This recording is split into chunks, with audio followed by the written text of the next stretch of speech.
Now we're live. Now you're live. We're live? Yeah. All right, we're live. We're back with another Mary Truth Talks. My name is Marianne, and we have a special guest. Introduce yourself. Hey guys, Juan Carlos Martel, the CEO of Psych Hello. So, we're going to be talking about a lot of issues that have been going on the past, I think, 2 weeks now, or 3 weeks. I thought it was important to talk about mental health, considering I think that's an epidemic. And because we have a friend who is a professional in that field, we thought it would only make sense to bring Psych Life back. The last time we spoke was about like history and like economy, and I was just like listening and like just learning from you. This time I'm gonna have a lot of questions because I have a lot of questions about what's going on with the world. So before we begin, follow me on Mary Truths, Mary_Truths on Instagram, TikTok, and I don't use X, but follow me on X. What about you? If you want, you can follow me at _PsychLife_. And before I continue, thank you, Mary, and thank you, Last, for having me back on the show. I really appreciate it. You guys do have to follow him. He posts amazing content. I'm constantly reposting all his things.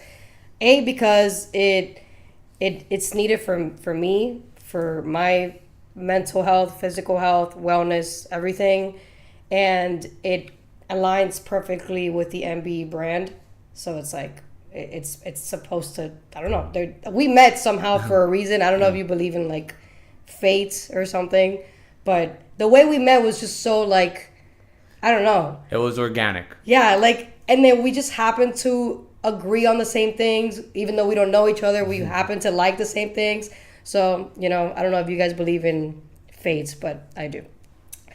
So before we get into like those 3 stories I was talking to you about earlier, I wanted to just touch on like just mental health in general, and I'll talk about me, and then we can explore after that. So I don't really know, like when people talk about like mental health or like mental issues, I never understood that, because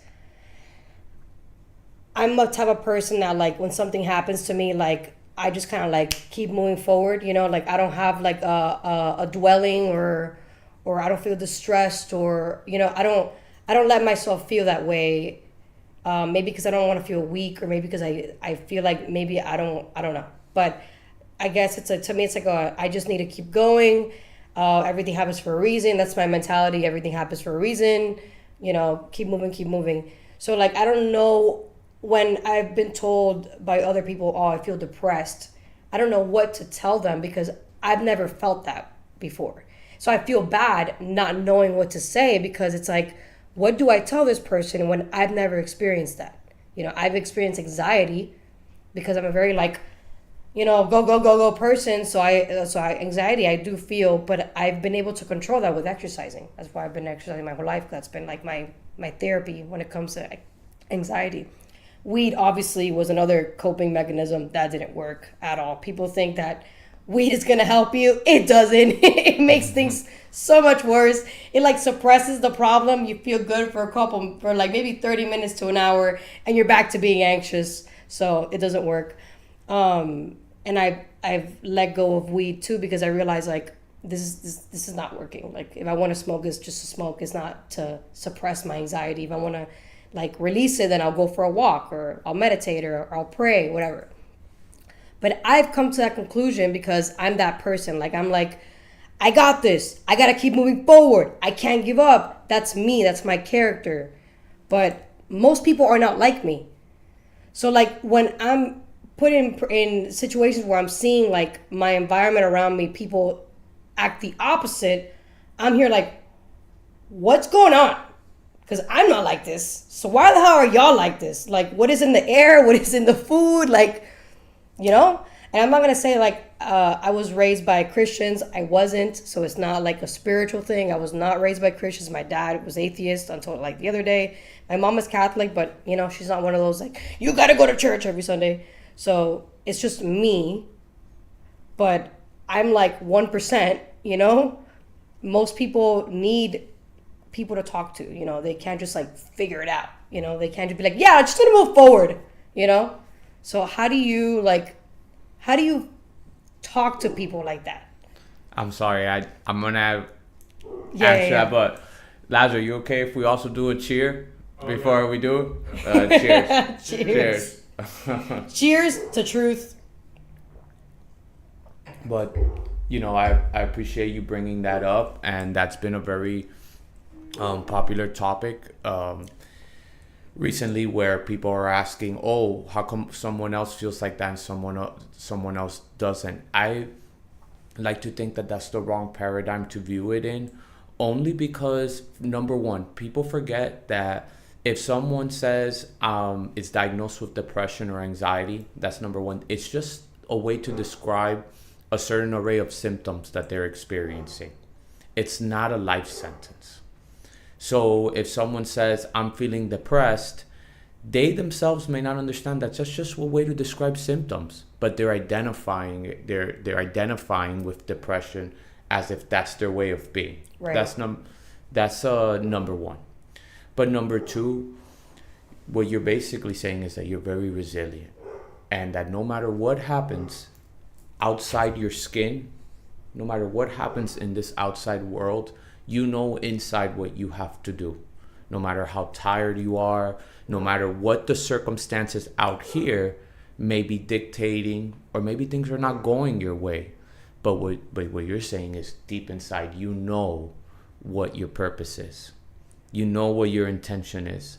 You know that even if you don't feel like it, you said that you were going to do a podcast episode. Even if you don't feel like it, you said that you were going to do an IG reel. Even if you don't feel like it, you're going to keep your promise with Laz and do whatever you guys said you were going to do. Look at houses, go grocery shopping. And that comes from inside. And I think last time on this podcast, we talked a lot about self-ownership. Yes, we did. And it was one of the most basic foundations of private property. And it's funny how we talk about subjects and we like to view them as everything is one separate topic from another. But really, the concept of self-ownership and what we talked about last time regarding private property, which is the most fundamental private property that we have. Your body belongs to you. You decide what to do with it and Right. how to move it, and if you're gonna raise your hand. Well, it's the same thing with what we have to do and the purpose that we have. And as long as we understand that what happens within this skin is our responsibility, and we have a choice on how to move forward, then these topics such as anxiety, depression, they're still important, but they're just a language to describe symptoms that we're feeling. They shouldn't be used as an excuse to act in a certain manner or become lazy. We have to go deep inside and find the purpose and exercise it. And the funny thing is, for every time that we, let's say, don't feel like doing something and we cave in, now all of a sudden we rewire our brain. Mm-hmm. And we rewire our neurological system. That is what neuroplasticity is. It works both ways. To all of a sudden, next time we're a little bit more likely to be lazy. If we know that we have to wake up at 5 a.m. to go to the gym before we go to work, this is a very basic example. The more you get up at 5, the more your body is ready for it next time, and the easier it becomes. But the more that we stay in bed and we're unsure and we think about it, now we're letting our body dictate and our feelings dictate, and we have to let our purpose dictate. Damn. So you think that, like, I mean, this is like going from like individual to like society, but do you think that the reason why there's so much issues on the mind, because I wouldn't even say like a mental health issue, because like I was saying earlier, not everybody has one, they just think they do, but like maybe people just don't have a purpose, or they don't know how to find their purpose. Like they think their purpose is, oh, I'm gonna go to school, I'm gonna get a degree, I'm gonna get a job, and that's my purpose. Like that's not a purpose, you know? That's something that you wanna do, but it doesn't have to be your purpose. Your purpose is more, I don't know, it's more intrinsic than a career, you know? Because you can, for example, you're a professional psychologist, Or are you a psychiatrist? I'm not a psychiatrist. I am a licensed mental health counselor. Okay. So that is your career, but psych life is bigger than that. That's the purpose. You know? People need a psych life, if that makes sense. People need a purpose. It's not just about a career. And psych life, and to use my example, just to be fair, so I don't use somebody else's or speak for somebody else, a profession is one thing. It's just what I do to make money, so I can fund other objectives or psych life is part of my purpose, but underneath psych life, I have a bigger purpose than that, and the psych life is a brand. It's a way it's something that comes from the inside that's expressed externally through an idea, through a manifestation of action. But really my purpose is something much bigger than that, and it's to be a light for others. It is to be someone that is constantly, and this is something that I have obviously done some work myself. I this is not work that I've done. This is work I do every day. Mm-hmm. But it's to deconstruct aspects of myself that no longer suit me, and then create a space within myself to let something better take its place. It sounds very neat, what I just said. It sounds very grand. It sounds great, but it's much harder, because that means I have to constantly deconstruct who I think I am, and the bad, not bad, because bad is very polarized, but the things that no longer suit me, and then those things are scary. Are you talking about like reprogramming? Reprogramming, but also releasing identities and habits that no longer serve me. Sounds like and that's my true purpose, and how that's manifested out here. That comes through psych life.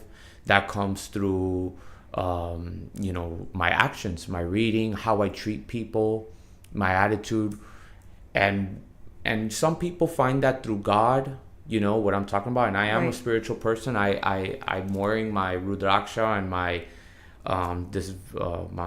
rosary, which was given to me by someone I admire a lot, and we can find access through prayer and whatnot. But really, all that is less about a person making decisions up in heaven and it entering us, so we can be and have a purpose. And religion brings that. A loving relationship brings that. Many things bring that. Once a guy falls in love, all of a sudden they start doing things and operating in a manner that they would never operate. Now all of a sudden they have a purpose. And as long as that's lit, that's so important, and the identities we form. But if we're searching for validation, if we're searching for purpose out here, it's a losing game. I just feel like people want to validate their emotions like all the time. Like it's crazy, because it all goes back to the way you're brought up. And my mom is so tough love. Like, my mom is one of those moms that I would be having a fever, 107 is like, go to the hospital. And she was like, no, you'll be fine. Just go and shower, take a cold shower, you're fine. I was like, I'm here like, and then she was like, no, you're good. So I was brought up with like, you can feel things, but like regulate, like, yes, you have emotions, but you need to control them. Versus now it's like, oh, that's how you feel. Okay, well, it's okay to feel that way, but it's like, you can't do that all the time, because then they're just gonna always want to like use their emotions as a justification to not do what they're supposed to do. You know what I'm saying? Does that make sense? And one thing that research has shown now, and we can talk about science later if you want, because it's been a topic that I've been reading a lot about. Yeah, please. But research is showing that constantly talking about your trauma, constantly reliving your trauma, it's not necessarily a great thing. Yes, and I agree with that. And that goes with what you're talking about, emotion, constantly giving into the emotion. Right. And emotion is something that is one of our tools. And again, this is something we talked about last time, the 4 tools. Our body, our mind, our emotion, and then our energy, which we can also attribute it to something having a purpose higher than ourselves. Right. But every time we give in to this emotion, we're strengthening it. Exactly. We're going to feel anger. We're going to feel sadness. We're going to feel pride. But to not give in to it. Every time we don't, we're rewiring our brain to serve something better for ourselves. An emotion like hormones? Emotion is a lot of things. It's chemical reactions. It's neurological activity. It also happens also on a cellular level. So it's a lot of, and hormones, of course, and you see that with it, and there's no better example than that than adolescents who for no reason all of a sudden snapped because they just did.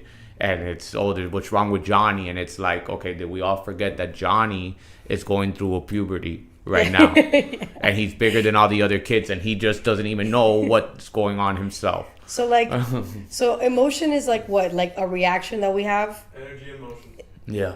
But it's temporary. So why are you validating something that is temporary? You know what I'm saying? And not only, and we're validating something that's temporary. And I tell my clients this all the time. Emotions are like waves. Yes. Yes, they are. Once they hit the shore, it's done. And for the most part, I've never seen a tsunamis happen. But have you ever seen a tsunami? No. I've never seen a tsunami. Laz, have you seen a tsunami? I've never. I don't want to either. So those are very rare. They will happen, and when those time comes, but for the most part, we've never seen a tsunami. But so most waves, when they hit the shore, it's done. Mm-hmm. And when we become full, and it's a lot easier said than done. We have to train ourselves. That's why the purpose, and when we dig deep inside, it goes deeper than emotion. Yes. It's not, people think, oh, I'm going deep inside and I feel sad. Okay, sit with the sadness and everything, but don't respond to it. You got to keep going sometimes. And obviously, sometimes you do need to sit with things. Let's not, especially when hard things happen. A parent dying, a bad argument with your spouse, or, something really deterred us that is going to take away our time. Right. But for the most part, but yeah, we're talking about a lot of intense stuff. Even if like your spouse dies, you can sit with it, but you can't stay there. You have to sit with it, accept it, and continue on. Because if you don't, that's where the depression kicks in. I'm assuming, I don't really know. But from what I've seen from other people, like, for example, my mom, I've never gone through it, maybe because I saw my mom go through it and I was like, I don't want to ever go through that. When her father passed, that was like her everything. She was a daddy's girl, but he passed in Cuba, so like she didn't get to see him before that time. So it was years and years and years of not seeing your dad, and then he passes away, and you can't go back until whatever time. So like that like destroyed her, and it took her over a year to come back from that. But she was able to come back from that, and that's the goal. Like, some people just don't come back from that. And I keep talking about purpose and intention. And we're talking about things in theory right now. Right. And of course, we're always going to push through. Of course, your mom went through a contraction period, which we all do. Let's think of the stock market. It's always for the general markets, it's always going up, but it does have moments of consolidation, right, or contraction. In martial arts, someone punches you, you contract, and then you expand, and then you contract when they punch you and you move, that's the same thing with our lives. We're constantly going through moments of contraction, moments of consolidation. And when those moments happen, these are now bigger events, like your mom, someone passing away.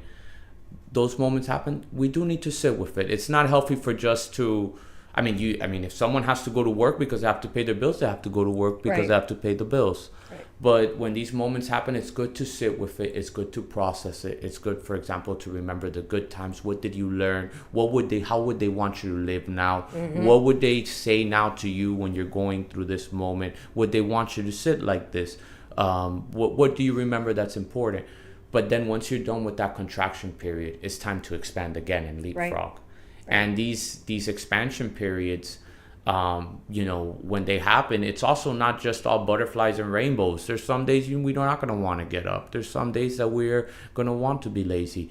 But the purpose is the railway, and the train has got to keep moving. Yeah. The train stops, and during these contraction periods, sometimes we have to sit for a moment, but it has to keep moving. And I think what you're saying is that now in society, the train is just always going to stop. There's always going to be a problem. There's always going to, and I agree with you. And a lot of it has to do with identities. It has to do with giving in to emotional processes. It has to do with lacking a purpose for something higher than ourselves. And these things are important. Religion, whether you're Christian or not, whatever it is, or you don't have a religion, but to have a higher purpose, religion served that for a long time. Yes, it did. And there was obviously, religion has had its bad moments, it's had its crusades, it's had its wars and territorial disputes, because religion has been government at one point, but it provided a higher purpose, and it provided a pathway for someone to have something to live for, and that's gone. It's a guide. Yeah. And now what's taken the role of religion, which I'm sure you're going to go to it, government. Yep. Government and sexuality for some reason now. That's like I remember when we were growing, we're not even that old, Juan. We're still young. But when we were growing up, which is so weird to say that now because we're not old, but whatever, like being gay or being lesbian was just like, all right, that's what you like to do in bed. All right, cool. But you didn't identify as that, Like, you didn't say, hi, my name is Marianne, and I'm gay. Like, you didn't say that. You would just say, my name is so-and-so.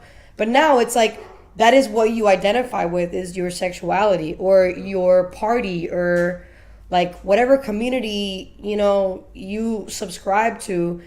And I think that's the problem. Like, there's something that, I wish I remembered this guy's name. He's a mathematician who left the math industry or whatever you call it because everybody was like liberal as hell, and he was like, you guys are crazy. So he left that, and he wrote a book about how cultural Marxism has taken over the West, and that he said that cultural Marxism is essentially, instead of creating economic classes, it's creating like community based, like the black community, the Jewish community, the Hispanic community, the LGBTQ community. Everybody's in their own little separate community, so everybody's divided. Nobody's together. Nobody identifies as like American, which is what we all are. We're American. We identify first as Hispanic or black or whatever. And I'm like, yeah, that's literally the problem. Everybody is literally in their own little square, and they don't realize that square is a part of a bigger square. That's what matters. It's the big square, not the little square. So when I was younger and I started the brand Psych Life, I was very free spirited. In the sense, not that I was I know that you mentioned sexuality. I'm not talking about that. I'm talking about a free spirited, that I was gonna post things that came from the heart, that came from the soul. And then as time went on and the Psych Life brand got bigger, I had to be more careful. And I was young. I didn't know what I was doing. Looking back at it, I really was doing things from the heart. It was less mind and more heart. Right. But I became more careful of saying things. So I want to say this now. I don't care, and you're hearing it here first, if you try to cancel me for what I'm going to say, because I don't care if you do. I'm gonna speak. Like, that's more powerful for me now, because now I have this as much as this. So what I wanted to say was that class hierarchy does exist. Class hierarchy is important that it does exist. If you work hard for something and I did the same thing as you but didn't work as hard, and you achieved certain results, certain milestones, the free market will reward you. Exactly, as it should. And in Marxism, the way it works, and I think we talked about this last time, if you spend 5 hours baking a cake and I spend 5 hours baking a cake, and my cake is made out of dirt, but your cake is made out of frosting and it's perfect, we're both going to get paid the same. And all this, it's because of how much time you contributed. That's how value is valued in a Marxist economy. But it can't be like that. There has to be a class hierarchy. If your cake is better than mine, meaning you're up here and I'm down here, you will be rewarded for it. That's what happens in a free market society. Yep. And class hierarchy is important and differences are important. But Marxism wants equality. Or more, and or equity. And actually, I'll go a step further. Equity. Socialism wants equality. Yep. Which is it's once you get to socialism, it's just a matter of time before you get to Marxism. Yep. But Marxism wants equity, and that's wrong. The person across the street is not the same as me. LeBron James or whatever baseball player you like is not the same as me. They probably have longer arms. They're taller. They're meant to reach for things. They can do certain things that I can't in my body, and that's okay. They're going to use what they have, which again is their private property, which is their body, to generate income. I will have to find other ways, and I have found other ways. I mean, this is not in theory, and I'm still finding other ways. And class hierarchy does exist, and it's a good thing. It's a good thing that there's differences. There's a good thing that, Laz, you're very good with the way that you're set up here. I know that you have your brain is behind all this, and it's a good thing that you can talk and you guys have different skills. It's a good thing that different things that no one is alike. Right, exactly. So I don't have it here, I have it outside. I did this whole weird, I went through this, I don't know, is it called an epiphany? Is that the word I'm looking for? A realization, an awakening? I had some weird, I don't know, something. And yesterday I was like, oh my God, this is happening. So I did this little diagram thing, and I came here I came here a little nerd, babe, I think I figured something out. And he's like, what did you figure out now? And I was like, babe, there is something, I don't know what it is, but there is something that is controlling media, education, and nonprofits. And they're all being controlled by something that we don't know what it is yet. I'm going to call it evil because it does evil things. And then media brainwashes people. Education is brainwashing people with indoctrination. And then nonprofits are funding chaos with these riots or whatever. So I'm here thinking education in particular is extremely powerful because, to go to Charlie Kirk, this man was going to educations, to educate, to college campuses. And he was debating kids that were extremely socialist, Marxist, socialist Democrats, which to me is bullshit. You're all the same, socialist. I don't think liberalism even exists anymore at this point, which is very sad. And he was just debating with them. And I'm like, but the reason why those kids are there is because they've literally been indoctrinated by the education system to believe that. Because even if you were brought up like me, I wasn't brought up liberal, I was brought up I guess sort of conservative, but not really. I was still liberalized by the education system. Because I remember going into FIU, I remember them literally saying, globalism is okay. We need globalization. They were pretty much talking about how America should be the police force of the world. What else were they saying? It was just specific talking points, and there wasn't room for debate. There wasn't room for us to be okay, but what about this? It was more no, this is what it is. You're gonna memorize this, and this is what's gonna be on the test, and that's it. And this is politics. This is not so I'm if this is how the education is, then of course people are going to be indoctrinated. You're not giving the freedom to actually explore different viewpoints. The only professor I had who actually gave us the freedom to was, funny enough, a hippie. You can tell he was a hippie just the way he was dressed in philosophy class. I know, right? Obvious. That's it. Everybody else, this is what it is, and if you don't do it this way, you fail. Yeah, and with globalization, that goes with Marxism. Yes. because the psychology behind Marxism is that there's, again, no class hierarchy. There's no differences among the goal is that everyone is going to be the same. Everyone's going to be the same because they're part of the system. No, whether you differences are not based on biological differences, and what people do. They're based on environmental circumstances. That's Marxism at its finest. Right. So if I read better than you and you do math better than me, right? So you're a great accountant and I'm a great, writer, which I think I am, but I'm not. I don't have any bestsellers yet. But anyways, then that's just because of environmental differences. That's not it. They don't attribute it to biological differences. That's Marxism. So they try and change the environment so everybody has this equity and has this equal, and there's no class hierarchy. It's not that you're better than me at math because it came from within you and you enjoy it. It's not that I'm better than you at writing because it came from me and I enjoy talking about conceptualizations.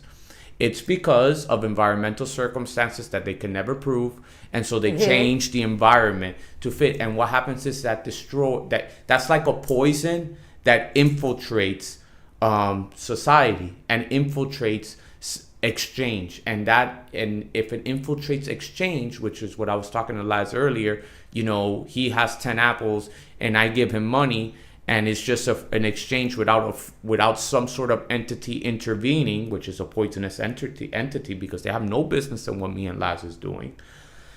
Then it poisons just the butterfly effect of what society is and what it can be, because now it's infiltrating, it's taking its hand from energy exchange, because Laz grew the apples, or he did something that involved time and energy. And so the apple is his time and energy, and my money is the time and energy because it took me time and action to get it.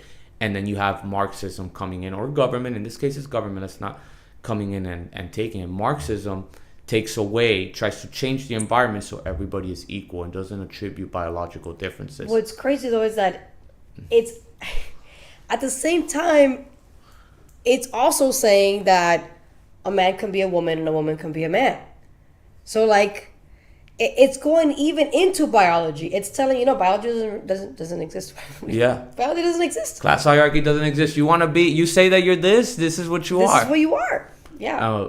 But when you were thinking about the epiphany that you were having regarding media, I think you said non-for-profits and education, those three, all those three, and you can check, on your own, because the media and these big media outlets, they get grant money. The non-for-profits, what do they get? They also get grant money. And education, another public service, they get grant money. Interesting. And the media is viewed as a public service. Mm-hmm. Yeah. This comes from a long time ago. And so you have these three outlets under legislative authority, which I think last time, again, we talked about, and I know this is a lot. I don't know if your audience can keep up with this, but there's three types of legislation, just to break it down. Transfer of payments, so I take from one and give to another. Protection laws, meaning laws that set up to protect, like tariffs is an example of protection laws, or immigration or tight immigration policies. And then you have, those are just examples.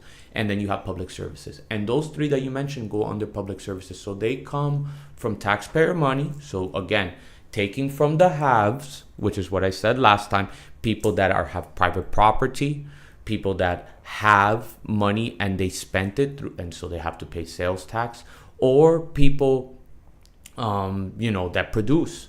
For every production that occurs and then they want to sell, then all of a sudden they're taxed on it. So they grab this money from the haves and the best producers, and they give to the instead of the transfer of payment giving to the have-nots, in this case they're giving to these public services. Right. And so that's why all these three are always pushing a certain type of agenda. And if they don't, it may never come out publicly, but they stop receiving grant money. And you see this all the time in science, and especially science in academia, where these institutions that were once great, making great advancements in whatever field that they were, all of a sudden they're pushing for these results, and they'll stop getting grant money by the authorities that administer this money if they don't yield certain results from their testing. Because why certain results? Maybe though, even if they don't yield the results, the conclusion has to be formed of what they wanted to be shown. Right. And you don't have to take my word for it. Follow the money, and read the book The Parasitic Mind. I really recommend it because it touches very heavily on this, but also Fiat Foods. It also touches very heavily on this aspect where those in academia that are rewarded is based on who is yielding certain results. And so all those three are public services that the money comes from the best producers and the ones who have the most. That's crazy. So it's like, how can you even trust? That's where like the whole like, how can you trust the expert if the expert is like, it's just a title, but it's like, how do I know that your results are legit, You can't trust the expert when the expert is dependent on money, on free money. Right, yeah. The money is never free. It comes with contingencies. It comes with, you gotta do this, or you gotta yield this, or you gotta push this little thing over here. And so it screws everything. And they need it because that's the only way they stay alive. And yeah, I've thought about that as well a lot, and it's kind of scary. And that's why oftentimes the best inventions come from people who are not in academia. The steam engine, which actually brought, once it was invented, I mean, you saw how it expanded across the nation, and it was used to transfer goods that one time had to be transferred in horses. Mm-hmm. And so when the goods are transferred and people can transport, now that's movement. It's kind of like electrical activity in the brain. What happens out here, how this is constructed, is just a resemblance of how it is in our neural cortex. Mm-hmm. And our neural cortex is is designed how the solar system is. But the steam engine is a perfect example. My man just threw out below. Let's go. But the steam engine, that was not invented by someone in academia. The airplane by the Wright brothers was not invented by someone in academia. The car was not invented by someone in academia. The rockets now being used that they go to the sky and they land on their own by Mr. Musk. Was it Rockefeller? Yeah, Rockefeller was not. He was just a hustler. Yeah. Carnegie, hustler. And so the best inventions that actually have the most practical use case wasn't even in academia. They didn't need funding for their academia work. And so what does that do? That pushes them to have to be efficient in how their money, because they're spending their own money. The Wright brothers used their money from the bicycle. They have to be efficient in how they're spending their own money towards what they're inventing. And so academia, if you're just a professor in academia and you just have a lab that's just pushing out data, the data is you're not really putting anything into practical use. And so you're not getting any money from your experiments. Like the Wright brothers or the Ford or the Firestone with the tires. These people were in academia. So they have to depend on the grant money. And that's actually what happens, why so much crap gets put out there and then it want to be used for legislation purposes. Or what's crazy is that these people, they never built anything, right? But they call themselves experts when they've never actually built anything. Everything is all like, oh, I've written these books, I have all these degrees, but you haven't really like built anything like physical, nothing. It's all ideological. And then these are the people that we're supposed to trust. Like, for example, just like super out of topic, but like the CDC board getting fired. Like one of the guys from the CDC board literally said pregnant persons in his resignation. What does that tell you? The guy thinks men can get pregnant. And this is somebody that was part of the CDC board. This is somebody that was an expert. Like, if you think a man can get pregnant, guy, you are not supposed to be in that field. You're not supposed to be working in government. There's no reason why I should even believe anything you're saying. I don't care how many credentials you have. You're like insane. But look at the psychological virus that they implant in us. The fact that we're taking time on this lovely podcast of yours, which by the way, this is a beautiful place. I'm not just to talk about this. The fact that it's even we're spending, and it's not just us. I mean, it has to be addressed, right? But it's like, that it's out there because people actually believe this stuff. Yeah, I know. That's the worst part. That we're spending neurological activity, exactly. and time to discuss this. It's they've done a great job in putting in the virus. Yeah, it is a virus. They've done a great job of planting that virus in our head that. Oh, wow, even if people don't believe it, they're still going to spend time talking about it. So it's going to take time from other purposes they have, other objectives that they have, other intentions that they have. You know, that it'll throw them off their direction a little bit. It's the greatest virus, psychological virus. It's incredible when we think about it right now that this is an actual thing. What do you think about, because the biggest known health organizations think that gender affirming care is safe and effective, which to me is like demonic, because it's like, it's not.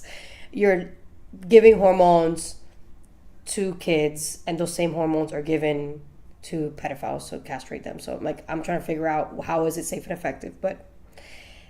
And then again, this is these are known health organizations, and we're supposed to trust them because it's health organizations, but they think that gender affirming care is good. I just want to revert back to what we were saying. I beg your pardon. These are health organizations that have been given authority and given authority that they were not voted on. Right. And they are being funded with taxpayer money and so since they're being funded through taxpayer money by the government, though, because once the taxpayers pay it, the government has the money, and then they distribute it to push the agendas that the government wants. Right.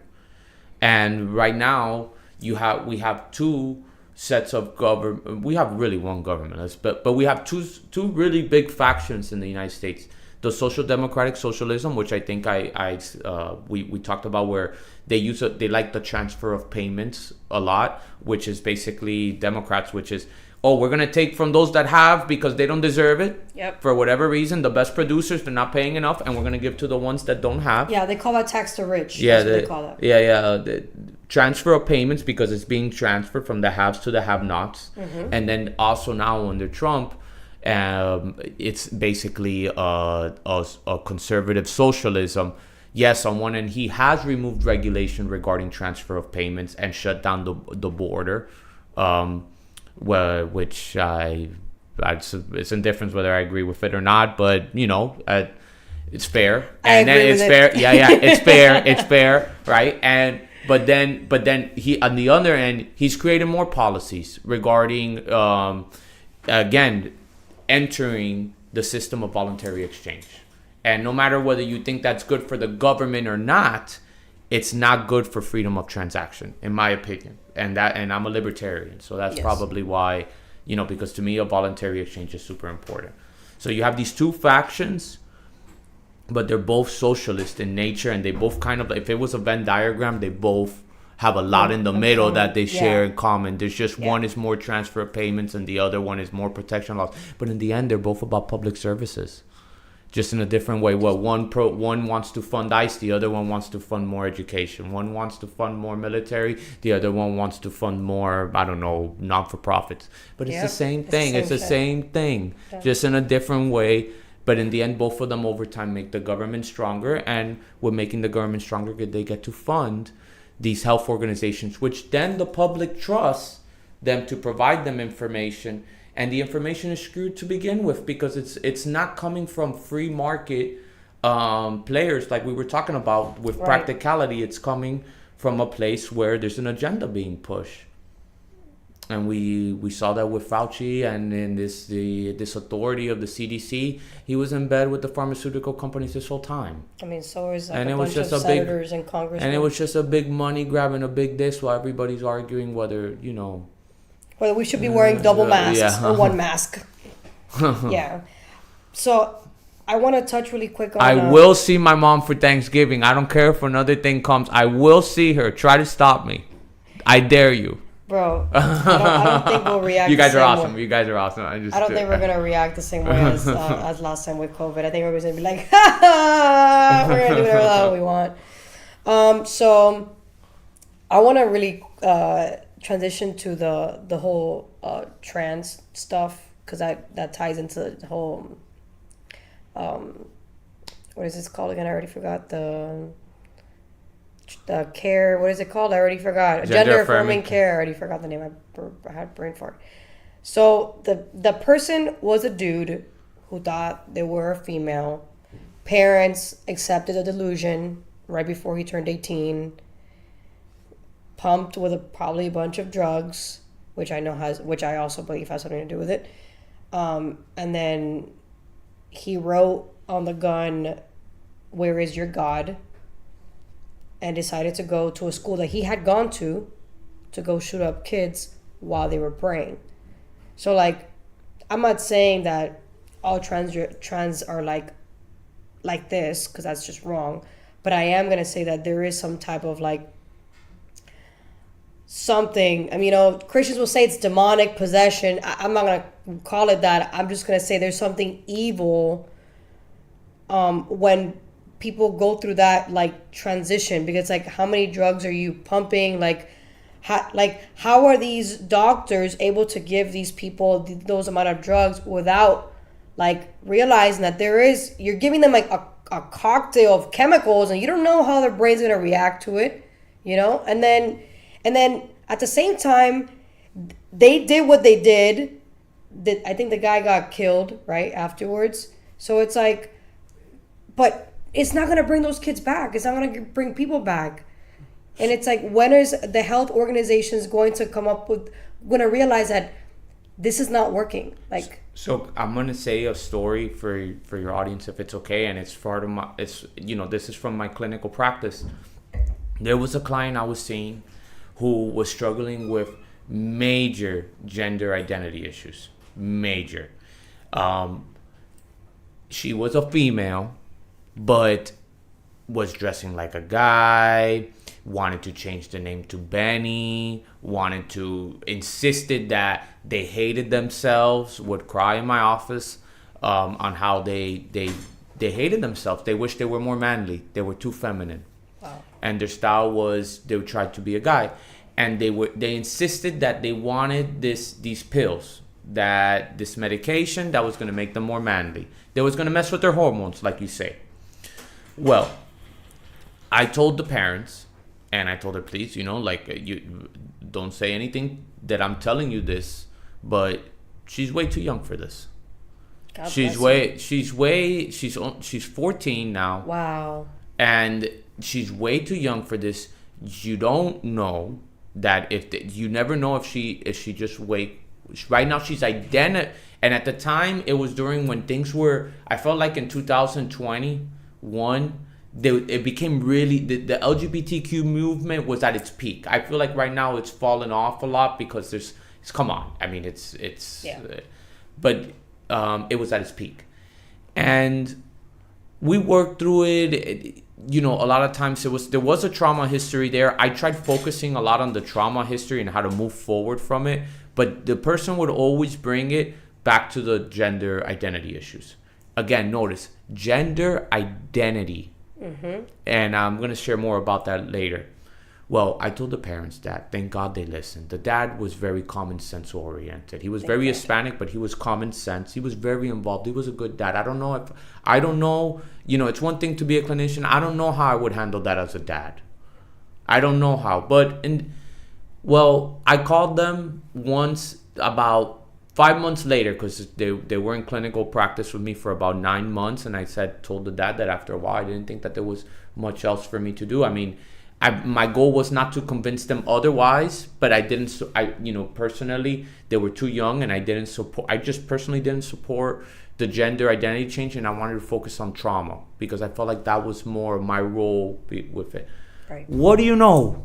What? All of a sudden, they met a boy they like, and all of a sudden, Benny, and I won't say their real name, I'll only say the name that they originally wanted to be called, her biological feminine name again. All of a sudden, she was wearing dresses again. Wow. Unbelievable. That told me it's a miracle. I don't know. I don't know what happened. All of a sudden, Benny was being submissive towards this one particular boy that had her again awakening. And so, gender identity. If I say I'm a runner, I'm going to run. If I say I'm a runner and I'm awesome, I'm going to push the limits of what running is. If I say I'm a great reader, I'm going to read. If I say I love reading, I'm going to read the Harry Potter books, then I'm going to read the Lord of the Rings books. If I say I'm, I don't know, a great psychologist or a therapist, I'm going to do what therapists do. I'm going to read psychological books.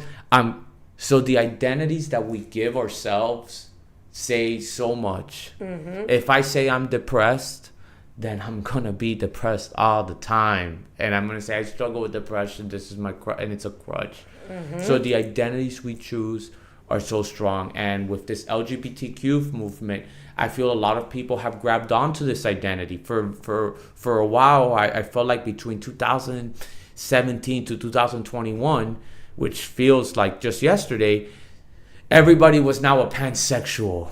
Yep. Everybody was now, and I'm not making fun of them. I'm just saying, technically, by the definitions they were giving, which a pansexual is, I don't see people for their body. I see them for who they are inside, and I fall in love, right? That's the pansexual thing. I used to tell people, I'm technically kind of a pansexual too then. And I wouldn't say I was but I'm saying like, I see people for who they are and stuff. But I do give importance to biological factors, of who I like. I'm not, but I was making fun of it, and not making fun of them, but just saying like, why? I mean, all of us are a little pansexual, aren't we? Exactly. Identities are so important. I feel like the LGBTQ movement, what happened with Charlie Kirk, I know you haven't asked me directly, but the person was part, I think in the end or not in the end because they're still investigating, but there's some talks that he was part of Antifa, some Antifa movement, LGBTQ, this and that, and because he wrote on the shells, like he was able to carve out some Antifa chants or like something part of their song, and he identified with it. And it goes, I hate to say it, it goes back to the old saying, who you surround yourself with, you kind of become. Mm-hmm. And if I'm never seen you before, if I never even know how you look like, I don't know anything about you, but I meet the 5 people that you spend the most time with, I will in my mind be able to form a profile about you. It's natural. And it'll say a lot. And I'm sure I'll be wrong on a lot of things, but I'll also be right on a lot of things. Mm-hmm. And the identities that we create for ourselves is psychological. They're illusionary, but they tie into something way deeper that goes with our purpose. And we have to be very careful on the mind and these identities that we form. Just saying something as like, I'm hurt and I don't know if I can recover. I don't know. This is going to take 3 months. But someone else says, wow, I got hurt, but nah, I'm gonna eat right and I'll be back on my feet in 1 month. That person will be back on their feet in 1 month. And if they miss, they miss. But at least they'll heal faster than the person that says. So it's a mindset then. Yeah, it's a mindset, and mindsets are important, but they're illusionary. They provide a false sense of self. And sometimes it'll lead down dark paths like this situation with Charlie Kirk. And I'm talking about the perpetrator, obviously the person that shot him. But look where it leads. And we have to be very careful. And it can go, the opposite way too. Someone, you could have very strong sense of self that you're the greatest in the world. And that's great. But how many problems does that bring? That's why it's illusionary. And no one's the best in the world. Right. We all have faults. We all have this, but the identities that we have we hold so dear to us. And once those identities are questioned or they lost, they create a void in us, and we get scared. We don't want to feel that void, although it's necessary, because that's where growth comes from, right? Through these contraction periods, through these voids before expansion. But if we're always expanding and we're never contracting, these voids are not created, these destructions of identities, then eventually we become out of control because we're holding on to things that no longer. And you don't really learn either. That's why you have to contract and expand and contract and expand. That's how you learn too. That's part of the process. The other thing I'm noticing is that, like, people, like, for example, with the black guy who was homeless, who went on the train, you don't know anything about that. So, long story short, you're supposed to buy a ticket to get on the train. He didn't buy a ticket, but they were not enforcing that either. So once again, this is a taxpayer-funded service, and they were not enforcing the policies on the service that taxpayers are paying for. Okay, so the guy goes on the train. He sits there. The Ukrainian refugee comes in. She's like on her phone. She's scrolling. I don't know if she had headsets on or not. I think she did. She took them off. She was like scrolling, and you see him on the camera taking off the knife, standing up, and you see it afterwards because they had stopped it when he started, but now you can see the whole thing. He did it so fast, Juan. It was like something, I'm like, bro, you can tell this guy, he's a killer. Like, he's done this before. He a couple times. Nobody reacted. You see her after she notices what happened. Like, she doesn't really notice, but like she feels like something's wrong. She looks at him with such horror. And he's walking away. You can see like drips of blood falling on the floor. And you get the audio and he says, I got that white girl. She called me a N-word hard R. So he says. But obviously she didn't, because you would have heard it on the audio. He assumed that was his justification to killing her. And then you take that to, again, we go back to media. And you have people in the media saying, well, this is not racially motivated. Yes, it was. He literally killed her and then said, I got that white girl.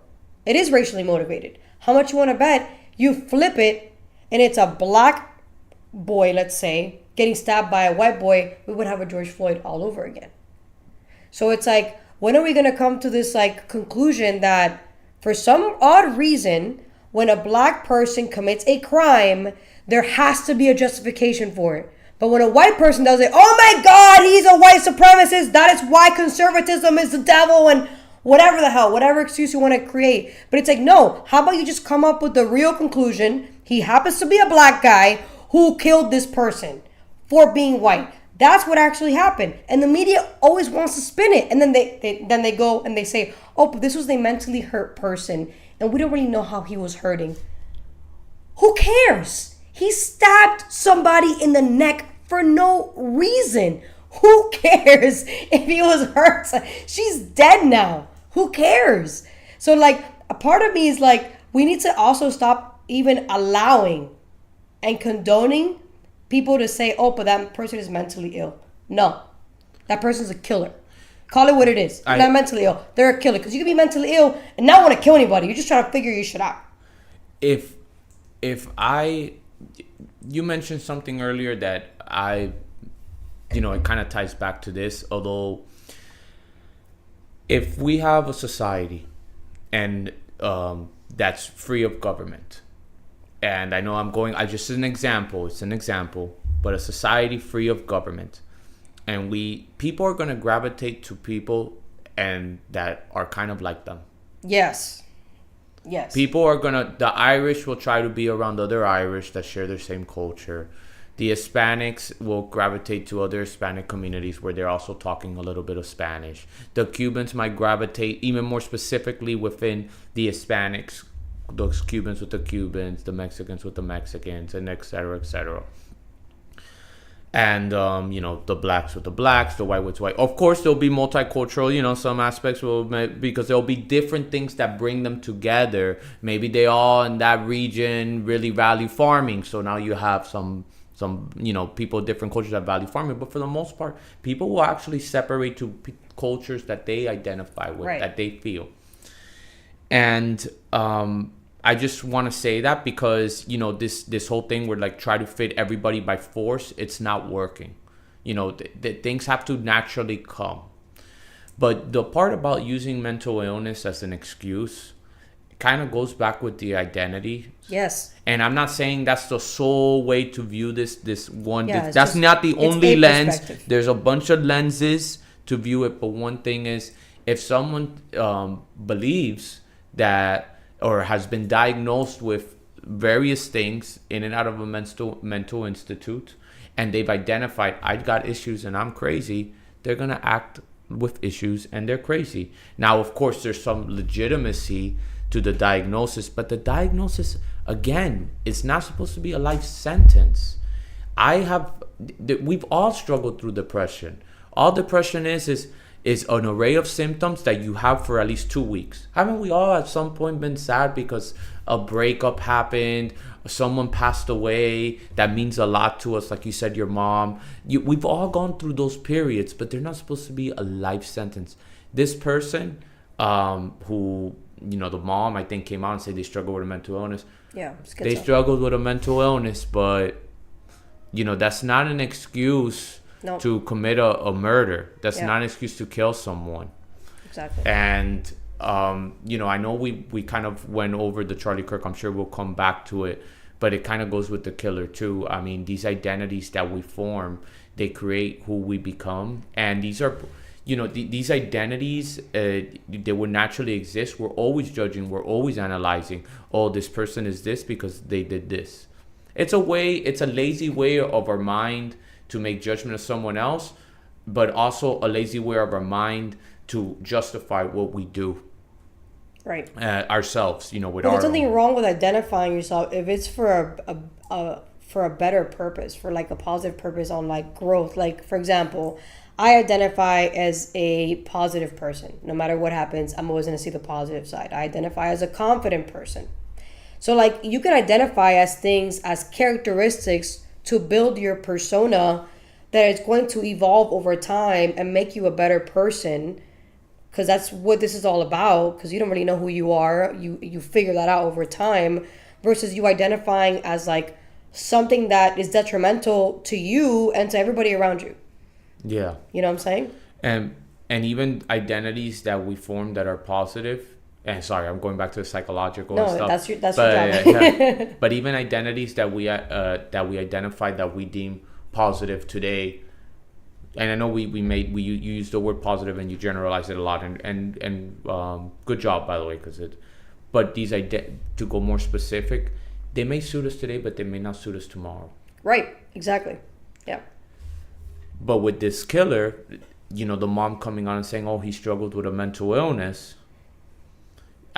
Using mental illness and these time frames of when someone is going through something, and schizophrenia has more of a biological component. It's more of a chronic issue, but it's not an excuse. If someone knew that they had schizophrenia and the mom knew that, then if she's really that concerned about her, why is she letting him out on the street? Why? Exactly. Why is she not more concerned about if he's taking the proper medication? Right. What, you know, and where are they and what's going on? So it's not an excuse to commit crimes. I feel like a lot of times people are identifying with certain things, and I see that a lot in my day-to-day personally. You know, just the day before yesterday, I had a kid who's identified so hard with depression, and it's become part of his identity. And how many times he's been Baker acted, and that he feels good in the crisis unit, and that he's tried overdosing again off pills, and it's because he's identified with this so hard, and he's found a way to get the attention that he wants, because there's some lack of attention in the home, and obviously from his peers, but he's found an identity with it where he can fit in with his peers. And people see him as a sick kid, and so they cater towards him. So it just goes to the identities that we form. But it's not an excuse to do certain things.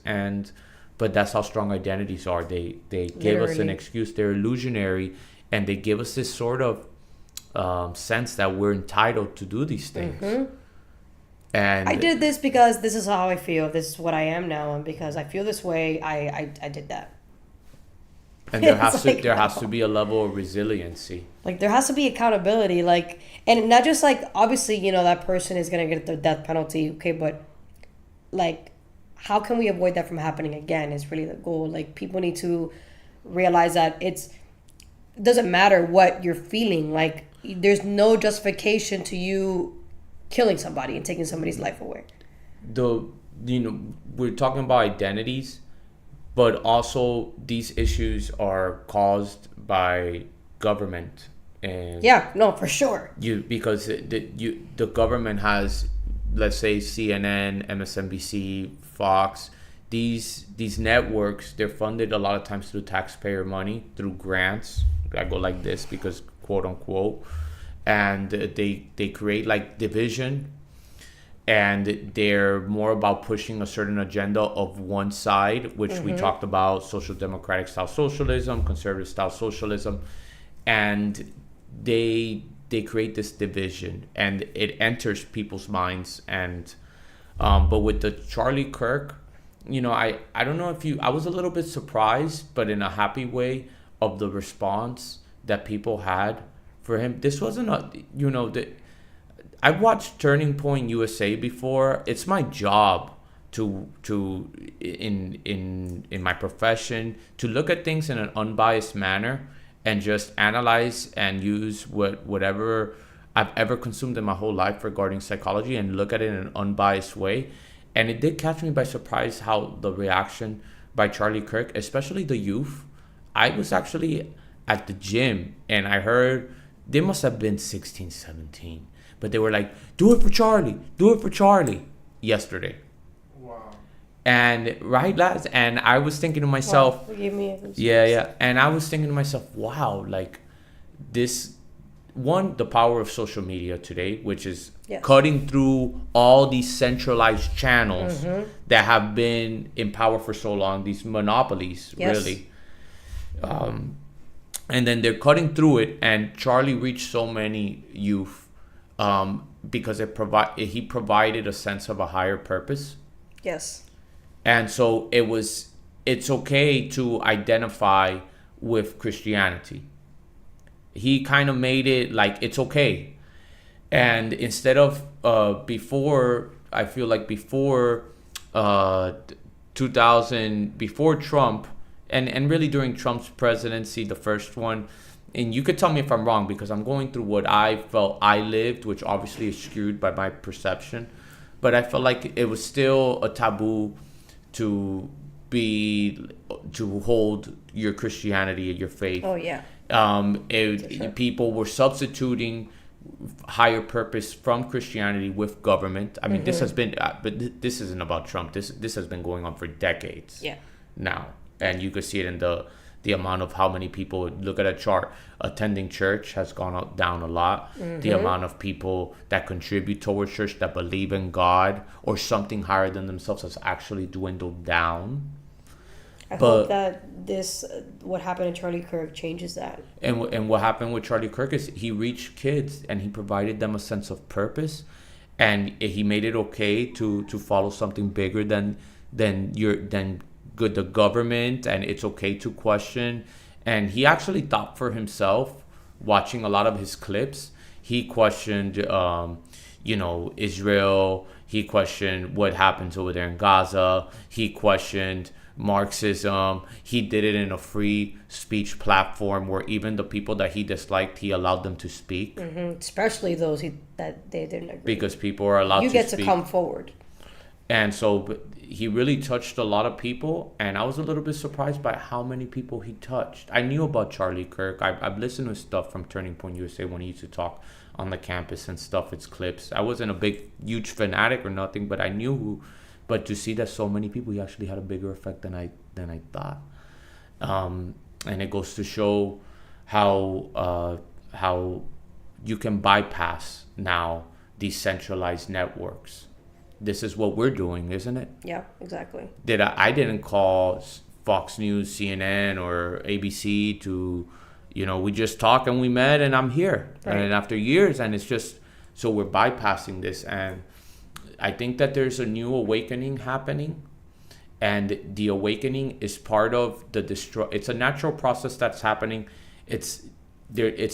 I'm identifying under some virtuous thing that government should be bigger, and this is the way it should be, and these are the laws that should be in place. That's going, and it's more, hey, I can be myself, and in being myself, I can create a better world.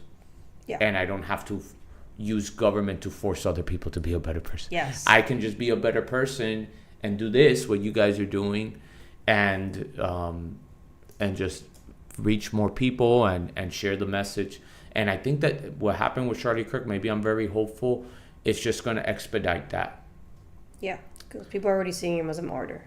Yeah, it's going to expedite that. For sure. And, leading up to it, it's just recently where I started wearing this rosary because someone very important gave it to me. But I've been worried ever since the Charlie Kirk shooting a couple of days ago.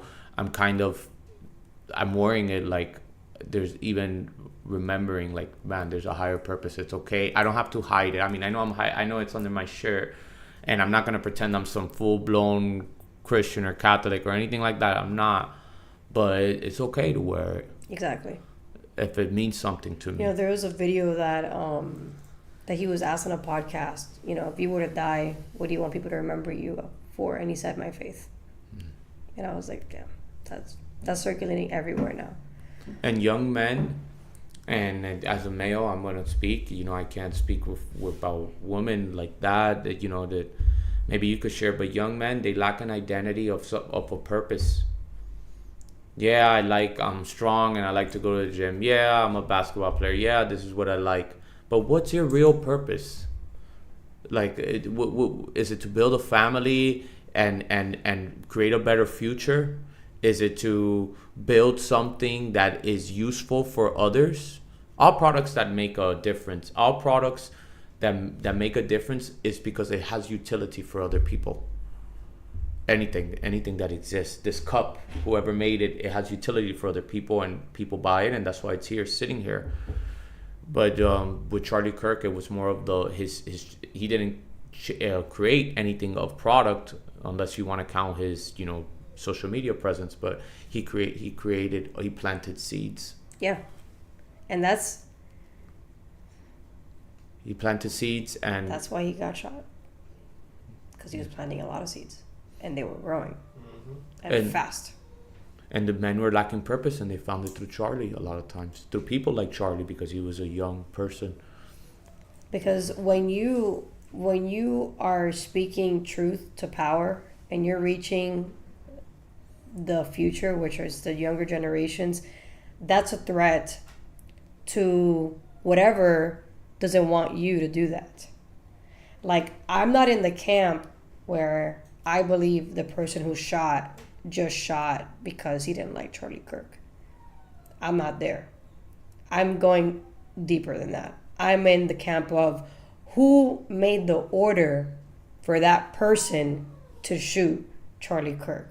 Who recruited that person to shoot her? Who groomed him? Whatever. Like, I don't think this is a lone wolf person. Like, I think this was organized and executed like the way it was supposed to be executed. There was a video of like two people doing some weird military hand signals. You saw that. So there's just too much that I'm like, nah, bro. It's just too easy to assume that it was just this one dude who really was an Antifa guy and he just shot him. Like, nah, I'm sorry, bro.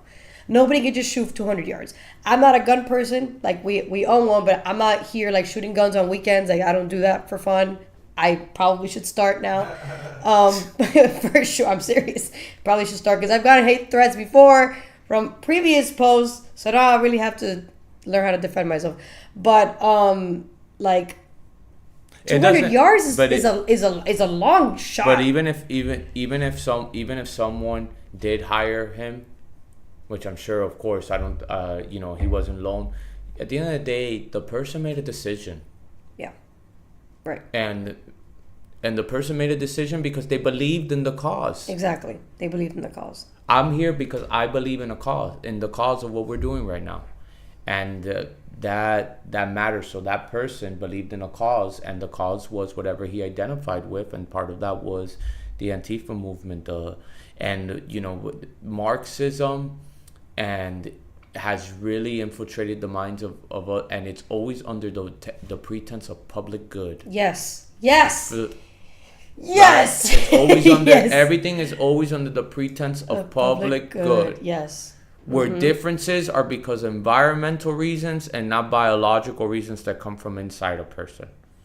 And that person made a decision, and that's where identities come in, because they identified with a group, and the identities that we have really shape us and become who. Some people, though, I've also realized that, like, they didn't really, like, learn from this either. Like, there's a lot of people that are celebrating this, which I think those are people that are just, like, I don't know what's wrong with you.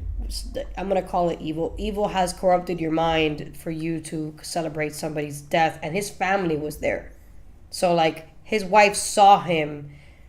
I can't even fathom. But it's like, on top of that, I had people, I don't know about you, but I had people that I personally knew who chose to not tone down the rhetoric. They chose to say, oh, but Donald Trump is already saying that they are leftist. Okay. But guess what? It is a leftist. So it's like, you're going to get mad that the President of the United States speculated that he is a leftist, probably because he already knew, he's the president, that he was a leftist, and we just found out way later, 3 days later, he probably already knew. That's why he said that. You're coming to the conclusion that he's dividing us, and it's like, you haven't learned anything from what just happened. Like, somebody was just shot for speaking up about what he believed. He was shot dead in front of the world to see, with all that gore. I don't even know how Instagram allowed that to happen for 24 hours. I'm questioning that too. That was a little bit of control opposition there, because Instagram shouldn't be allowing that to happen. Like, the minute that came on the feed, you should have, like, took it down. Everybody saw that for 24 hours. That didn't get taken down until yesterday, and that happened 2 days ago. So, and it's like, you would think people would just, like, tone down the rhetoric, because it's like, this is a reason why somebody just died in that way. And it's like, you didn't learn anything. What people need to realize is that on social media, we through our species, this is new. Exactly. Yeah. And I'll be honest, I'm not a perfect person at all, and I am way more likely to say outlandish things in a message to a friend when I'm angry at them than I am in their face. And it's not because I'm a coward, because I would tell them, listen, I freaking upset at you, but I will say it in a way where it's a lot more ugly. I'm capable. And obviously I control this and still don't think that this is what my life is. But we're more likely to say things behind a screen in an anonymous way. It gives us a sense that we're not responsible for what we're saying, because I am outraged and I am in my thoughts behind four walls and I'm going to write this. And then once you do, it's out there. But it's not something anyone would ever say in public. And no one is immune to this. This is why when we're angry, you know how in real life I always tell my clients to walk away, because the peak anger lasts about 90 seconds. Or peak impulse for, like, wanting, let's say someone's a drug addict and they want to drink, the peak is going to last 90 seconds. There's a 15-minute time frame, but there's the peak of anger, the peak of that impulse, that compulsion is 90 seconds. That's crazy. Within those 15 minutes. And so just walk away. And so when we're really angry and outraged, just writing a text or writing this, and, like, imagine the people, whoever wrote a nasty message online, look at all the stuff they're consuming, look at all this, they're consuming all this, right? This is literally an information overload. We're not meant to consume all this information, right, sitting alone. This is a new psychological and brain phenomenon that's happening, and then they're consuming this information overload. And then there's a sense of anonymity, even though it says their name on their Twitter handle, on their Instagram, and they write something nasty. Now, I'm not excusing them, because that's kind of like excusing someone with a mental illness committing a crime. Exactly. It would be the same thing. It would be the same thing. Yep. But it definitely provides some sort of an understanding, just like a mental illness provides a set of symptoms. But it does provide an understanding of why they may be more vulnerable to saying these nasty things. And this is, to be fair, this is a new phenomenon. And we're not sure of how really this is affecting our brain and what the consequences are long term. Great. That's great. We really don't. It's great news. And so these people that made those things, they would never say this in person. They would never, I would never say never, but most likely they would never say. And we look no further than ourselves when we get in an argument with a friend. Right. Just a basic friend, our best friend, right? The one that we feel more comfortable to say F you, this and that, but then you hug later, which really shouldn't be like that. But once in a while, it's like, God, I'm really upset at you, whatever. But that we're more likely to send messages that we would never say in person. And it's also creating like because I've unfollowed a lot of people because of what they're saying. Like they're saying, oh, he got shot, laugh my ass out. I'm just like, oh, okay, no, I can't be friends with you. unfollow. But notice how they lost touch with humanity.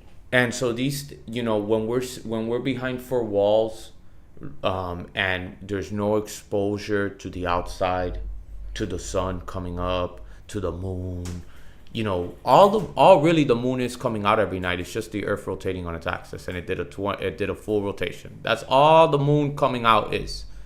One day is a full rotation, but we lose touch with this reality, and we think that what we see behind a screen is the real reality. Mm-hmm. And I'm not saying it didn't happen. Obviously, it happened, so it's real. But our opinion on it is what the mistake is. Charlie Kirk died. The lady on the train died. That is a reality. That is truth. Their body is kaput. They are no longer embodied. Whoever they were inside is no longer embodied. That is truth. But the person's opinion on what happened regarding whether Charlie Kirk deserved it or not, like playing like they're God, that is not reality. That is an opinion, but they feel like it's reality. Exactly. Because they're within four walls. And the more time we spend within four walls, the more we are living up here, and less we're living with the existential, which is reality. Right. Because the existential is reality. The Earth rotating, or the Earth doing one full rotation and us seeing the moon, that's a reality. 1 year is us going around the sun one time. That is a reality. But the confusion between illusion and reality, and that happens with social media. The more time someone spends behind a screen, the more we're caught up in illusions in the mind. The more time we spend behind four walls, and then within that be inside the screen, that's illusionary. We're entering more illusion, and with that we feel like we're entitled to say certain things that we would never say. And then when someone is living reality, more in line with reality, because we're never really fully in line with reality as humans, because we have a thinking mind. Yeah, not with technology either. Yeah, it's kind of hard. With a thinking mind, as long as our mind is thinking, we're really not really in touch with the full existential experience. Then, of course, you see them as, hey, like this person is freaking psycho. And I'm sure that once they step out and get some fresh air, that's why a lot of these people deleted their posts. Because once you step out and get fresh air and you come back inside and you look at what you wrote, you're like, whoa, I wrote that. Oh, man. Some are getting fired from it. Like, there's people on TikTok, not on TikTok, on X, purposely, like, looking for these people and, like, calling their bosses and telling them, yo, your employee just said this on the internet. And they're just getting fired. Left and right, just a bunch of firings there. I'm like, good. That is what you should be doing. There's no reason why you should be condoning this. Who cares if he thought differently than you? Who are you to say, that person's life doesn't matter because he thinks differently than me? Like, no, dude. Like, that's a superior complex. Is that how you say it? Superiority complex. Like, where you think your mindset is better than that person. Therefore, that person doesn't matter if they died. Exactly. They have lost touch with their sense of humanity. Yeah. Because they're living up here within four walls. Exactly. So you lose touch with where the water came from. Came through the freaking pipes. It came through man-made things. It had to be filtered, right? We lose touch of the wine. We just think it was in a bottle. No, It had to be shipped here. The grapes had to be farmed. It had to be squished. It had to be bottled. We lose touch with where it comes because we're within four walls and we're just thinking about, I think I'm right and this person deserves to die because they don't. And that's such a great. Go outside and touch grass. I hate to tell you, the problem is that simple. Get out of the four walls when you're really angry. Go outside, breathe, look at the sun. It really puts you. Touch the tree, touch the soil, grab some dirt and go like that. Sit outside for 30 minutes. And you would never. And then when you come back inside your home, if you want to go back to your room within four walls, you will realize you would never write such a thing. It's not. It is serious that someone died and everything, and it is. But your opinion is not that serious. Mm-hmm. It's only serious to you and how you live moving forward. But at least you'll maintain your sense of humanity. God, have some dignity, people. Jesus. Amen.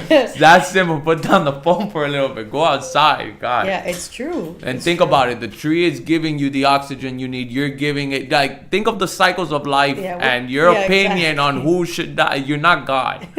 You know? Like, God. Oh, that was good. All right, we're gonna end it there. That was good. Good. We're wrapping it up. Thank you so much for joining, guys. Subscribe, like, and share. Follow Psych Life on Instagram. Follow me, Mary_Truths, and we will see you guys next time. Thanks, guys. That was funny. I was like, that was good. I have to end it there because Yeah. I thought of any other clip.